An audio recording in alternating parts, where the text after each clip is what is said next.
Hello बच्चों, मैं शशि आप सबका स्वागत करता हूं शशि कैंपस पटना में। आज हम लोग बायोलॉजी के एक टॉपिक पर डिस्कस करने वाले हैं। तो टॉपिक का नाम है तंत्रिका कोशिका, इंग्लिश में इसको न्यूरॉन कहते हैं। तंत्रिका कोशिका होता कैसा है, तो मैंने यहाँ पर इसका चित्र बनाया है। एक्चुअली में तंत्रिका कोशिका करती क्या है, दिमाग से शरीर के हर भाग में होता है, लेकिन दिमाग से लेकर के मेरु रज्जु तक जो सूचना का संचार है इसके माध्यम से किया जाता है। ये होता क्या है, देखिए इसका जो स्ट्रक्चर होता है स्टार के जैसा होता है।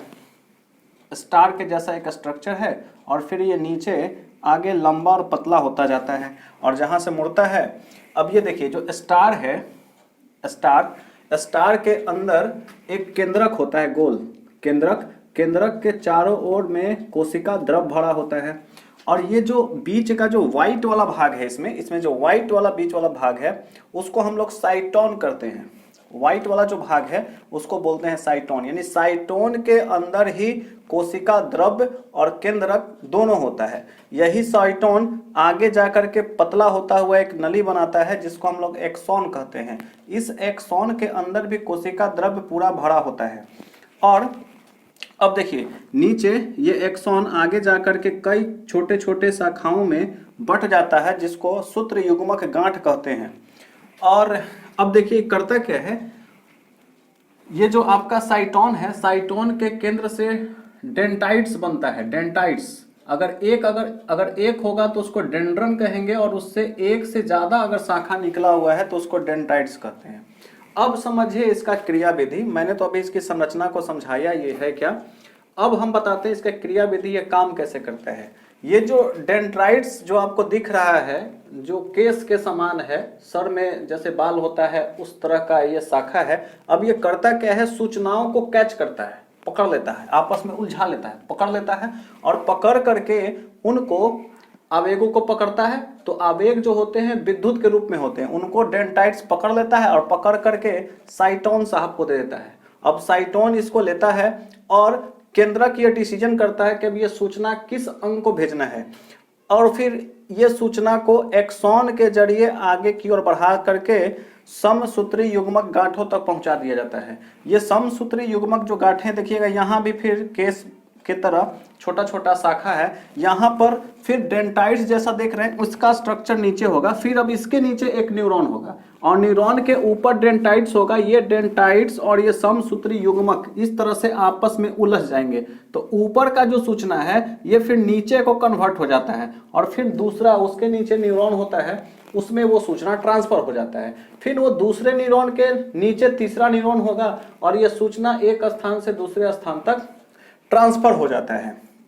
तो बस इतना ही सा बात है जो इसमें लिखना है। यानी कि सूचना को डेंटाइट्स पकड़ते हैं, साइटोन को भेजता है, साइटोन से एक्सॉन से होता हुआ समसूत्री गांठों तक, समसूत्री गांठों से फिर अलग आगे बढ़ता हुआ ये सूचना एक जगह से दूसरे जगह तक पहुंच जाता है।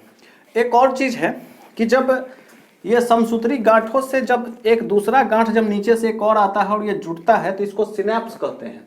ये सिनेप्स बनाता है और सिनेप्स बनाता हुआ ये सूचना एक जगह से दूसरा जगह तक ट्रांसफर हो जाता है।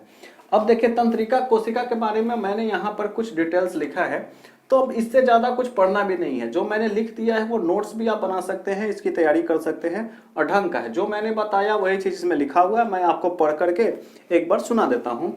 न्यूरॉन में तारा जैसी एक संरचना होती है जिसे साइटोन कहते हैं। साइटोन में कोशिका द्रव्य एक बड़ा केंद्रक मौजूद होता है। साइटोन से एक पतला लंबा तंतु निकलता है जिसे एक्सॉन कहते हैं।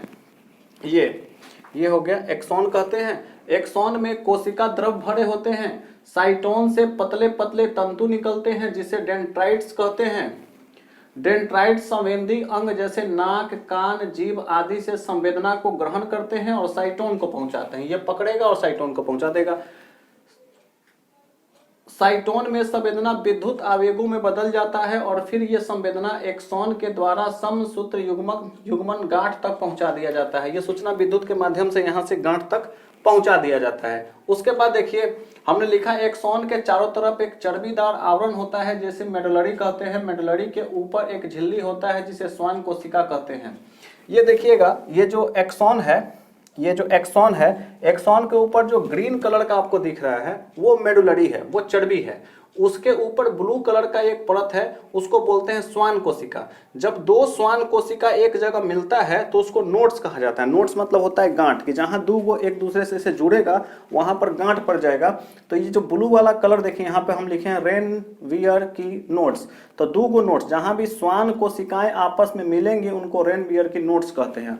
ये जब जुड़ता है तो सूचना को एक जगह से दूसरे जगह पहुंचाने में मदद करता है। खैर आगे देखिए, हमने लिखा मेडुलरी के ऊपर एक झिल्ली होता है जिसे श्वान कोशिका कहते हैं। जहां दो श्वान कोशिकाएं मिलती हैं उन्हें नोड्स कहते हैं। उनको क्या कहते हैं? नोड्स कहते हैं।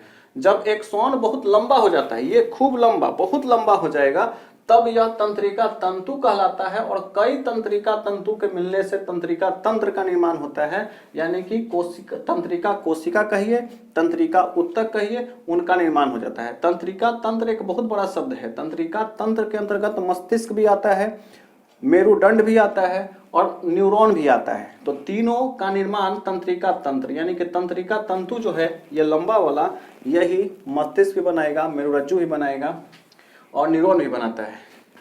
यहां तक हो गया। उसके बाद इसका कार्य मैंने लिखा है कि न्यूरॉन का कार्य क्या है। काम इसका है कि मस्तिष्क और मेरुरज्जु के भीतर आवेगों का स्थानांतरण न्यूरॉन के द्वारा होता है। ये मस्तिष्क में और रीढ़ की हड्डी में यानी मेरुरज्जु में सूचना को आवेग के रूप में एक स्थान से दूसरे स्थान तक पहुंचाने का कार्य करता है। तो इतना सिंपल है न्यूरॉन। न्यूरॉन में कुछ है नहीं। तो आशा करते हैं कि आपको न्यूरॉन की जानकारी आपको अच्छी लगी होगी।